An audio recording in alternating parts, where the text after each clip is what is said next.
Well, I'm all good, thank you, man. Good man. I wanted to ask you what it's like coming on in a game like that for your World Cup debut when, Ghana have got the low block. They're a very stubborn, physical, determined defensive side. Obviously, because it's England, the focus is really intense. But what's it actually like coming on there, knowing that you're the guy who's been asked to go on there and try and force a breakthrough? Yes, it's good. It's the type of position that you want to be in as a player. You want to come in and try to affect the game and help. Every game is difficult and different. So you face different challenges. It was a tough game to come into. They were, as I said before, extremely solid and they were well versed in how they played. So they made it difficult for us at times. But yeah, it's the type of responsibility I've got, I guess. We saw Declan Rice limping through the mix zone after the game, and you know him better than anybody. He's been really strong and brave in the way he's dealt with the back end of the season, I think, where he's had some injury niggles throughout the back of Arsenal's campaign as well. What do you say about him? How is he? And what do you say about the strength he's showing in trying to battle through? I would say he's decking it. He plays football and he wants to play football. He wants to play every game and he'll do whatever he can to help the team. And yeah, when you watch him play, I don't see him playing as if he's carrying anything. You see him enjoying himself and having fun. So I'm sure he's okay. Hi, Vera. Long season for you and obviously other members of the squad to then go into a major tournament. You had the 2 week. I know you joined late, but you had the 2 week training camp in Florida. So, can I, with that in mind, in terms of fatigue, mentally and physically, and where do you muster the strength to kind of go again? I feel like, for me personally, I don't need much more motivation than the competition that we're in. I feel like I love playing football, I enjoy playing football, and of course you do need a time to rest and to have a break, and I'm sure that will come after this. But yeah, for me, I'm positive, I'm motivated, and I enjoy playing football ultimately. So yeah, I'm not too pressed. And then coming into the tournament off the back of obviously a title win, and coming into the tournament with a bounce in your step, do you think that's given you a bit more of a renewed vigour, certainly psychologically, to go into the tournament and attack it?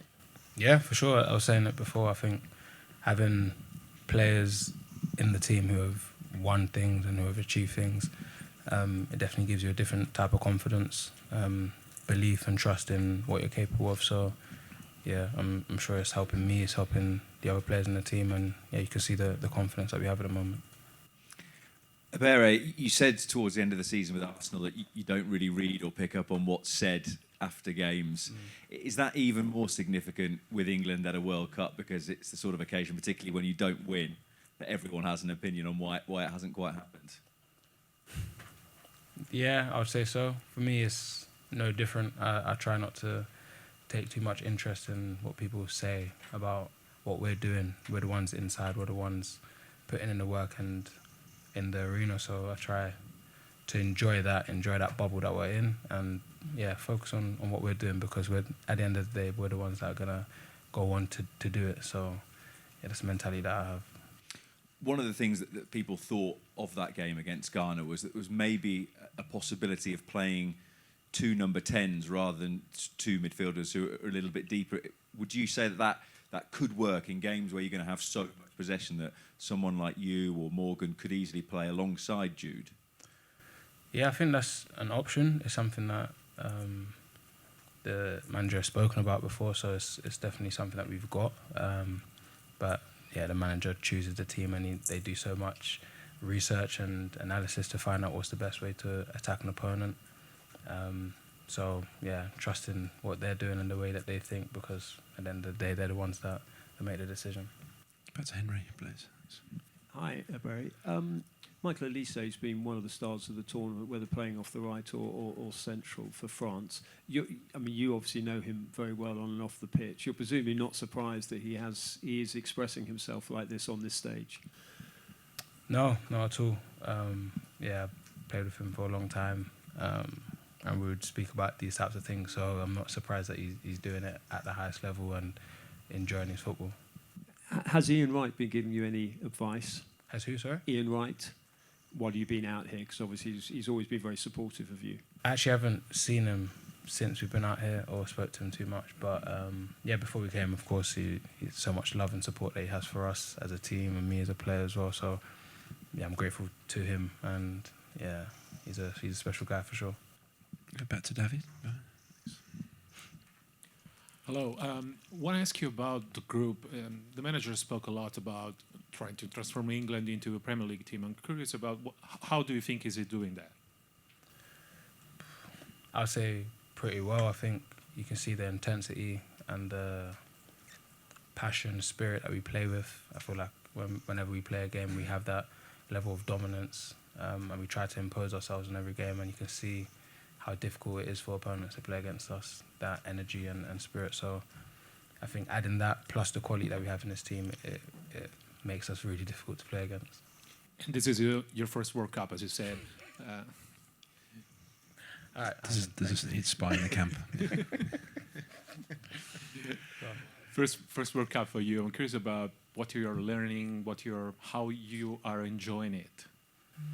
Yeah, it's a beautiful experience. It's a beautiful experience. It's a great opportunity for all of us to play in a competition like this, to have a chance of winning it as well and having that as the goal. I think that's an amazing thing to be a part of, and whatever I'm called upon to do, that's the mentality I have. I'll attack it as much as I can. Hi, Barry. First of all, well played. No, thank you, man. This season at Arsenal, obviously, it's been a fantastic season for you, winning the Premier League, but it feels like you had to sort of bide your time throughout the campaign to really get your chance. How much does that help you going into this tournament, given you're in a similar situation with England? Yeah, I think it definitely does help. I feel like that's the type of position I've been put in. It's the mentality that I've grown up having as well, staying ready, staying resilient, trusting that the time will come, and whenever you're called upon, being ready to express yourself and give what you got. And if that's the case this tournament, I'm sure I'll be ready for that. And just on deck, I mean, if he is fit to play against Panama, I think he's on a yellow card. If he gets another one in this game, then obviously risk of suspension. How important is it that he makes sure he reins it in for this particular game? Yeah, Deck is a smart player and he knows what he's doing, so I'll leave him to do what he does. Jason? Hi. You'll have seen the attention there's been over players putting their hands over their mouths. As a group, have you been warned against that? Secondly, is always a danger it might be misinterpreted anyway. And then also, as players, you do it so often, is it hard not to do it? So I haven't really seen any of the conversations around that. I think understanding the rules and what they're saying about it is important, that you take care and you understand what you're doing. As a player, you do it often because you're having normal conversations. You're not using it to do anything malicious. So I think as long as your heart's in the right place, I think that's the main thing. But there's a danger it might be misinterpreted under the current rules, so you've got to be a bit extra careful about it. Yeah, I guess so. But I'm sure there's a bit of discretion and a bit of understanding from the referees and the people involved to make those decisions. Thanks. Hi, there's been quite a fun story going around about a Ghanaian witch doctor putting a hex on Harry Kane to stop him scoring. I don't know whether that's been talked about in camp and whether you're relieved that he's lifted that at all. Are you aware of that? Do you believe in that? I don't believe in it. I just wondered whether it had been talked about in the dressing room and if you're relieved that he's lifted the hex now. Yeah, no, I'm not too interested in that that type of conversation. Okay, go back to Hamza.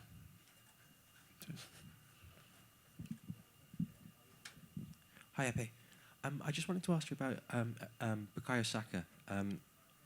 What's it like playing with him? Just from the outside, it looks like he always makes the right decision, which is an incredible quality, but I think one that a lot of people don't sort of appreciate. But is that true, first of all, and what's it like playing with him? Yeah, that is true. He's an incredibly talented player, and his level of understanding of the game is insane. I feel like, he's a player that makes the right decision a lot of the time, and he's so effective, so efficient. I enjoy playing with him a lot because you know what you're going to get from him. You can always link up with him, and yeah, he's a fun player to play with for sure. The reason I ask that is it feels like a rare skill. How do players develop that just to make the right decision? It sounds simple, sorry, but as in very few players do it, where they always make the right decision. How does he develop that, or how do other players try and develop that? I'd say just experience and his learning growing up. I feel like that's something that he's probably worked on from a young age, and we're only just seeing it now. We see it in the high stage. So yeah, something that he's been probably doing from young. And yes, it's definitely a difficult skill to cultivate. So yeah, special player. Okay, Jack, and then at the back. You were talking before about biding your time at Arsenal and how this is probably a similar situation. I just wondered what the manager's message to you had been before the tournament started on how you could impact and affect this tournament. Yeah, it was similar to what we spoke about here, just understanding, of course, there's a position to play and a role to play for me. Doing what I can whenever I get opportunity to play, that's all that matters and that's all that counts. So as long as I'm doing that and fully focused on that, whether it's starting, whether it's coming off from the bench, it's your responsibility. So yeah, I try to enjoy it as much as I can. And after how Ghana played the other night, do you think that some of the other opponents that you're going to face are going to play in a very similar way? And does that actually suit you in kind of small spaces in and around the box? I don't know if other teams will play that way, because it's not easy to play that way. For 90 minutes, they've done an incredible job. But yeah, for sure, I think when you have a team that's sitting back and not really too interested in how much of the ball they have, it does suit attacking players to be in tight spaces, to be creative and to take risks, and yeah, that's something I'm good at. Okay, if we pass it forward to Faye, and then we will go to the back then. Sorry to keep you waiting. Thank you. Hi, Ebs. Nice to see you. Hello. What was it like when Thomas Tuchel gave you the nod? Because I saw you were tapped just before you came on. Mm-hmm. What was going through your mind about making your World Cup debut? Just to go out, enjoy it, try to win the game. That's the focus. When you're on the pitch, that's the mentality that you have. You're really focused on what you want to do. But of course, trying to enjoy it as much as I can, because it is a special moment. It's something I'm blessed to have, and I don't take it for granted. Ollie Watkins has said to us that he watches from the bench where he can find space, what he can do. What were you seeing in that Ghana game that you thought you could try to exploit? And when you came on with Morgan Rogers, obviously Deck then moved back. How was that tactically? Yeah, as I said, you're trying to find space in a system that is difficult to find space because of the way they played. But of course, trying to be effective whenever you get the ball and seeing where opportunities could come. We could see that opportunities were coming from crosses, and that was something that we were trying to get more of.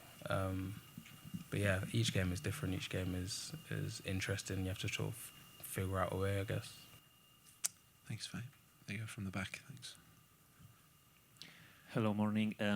I don't know if you have watched many games, but I want to ask you if what is the best or the best teams in the first two games, and I want to ask you the opinion of Spain.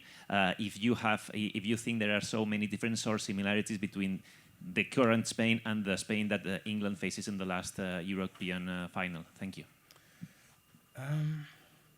Yeah, I think there's a lot of good teams in the tournament. There's so many games as well, so there's a lot of big performances going on.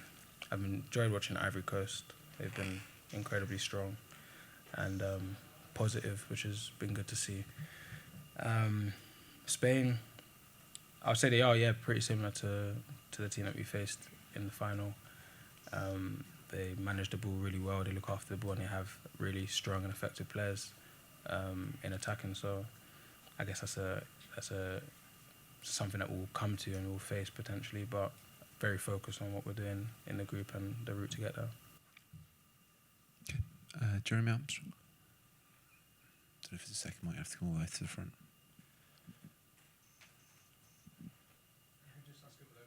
You need to for the broadcasters' purposes. Sorry, we want to hear your voice. A couple of non-football questions, if I may. Can I just ask you a little bit about chess? Are you getting to play? Is there anybody else in the camp who, likes having a game, and just how you kind of unwind away from the matches? Yeah, something that we do at the camp.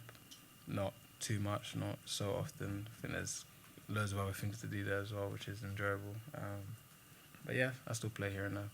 And a little bit about the family's been here. I understand your wife's an intensive care nurse, is that right? Yeah.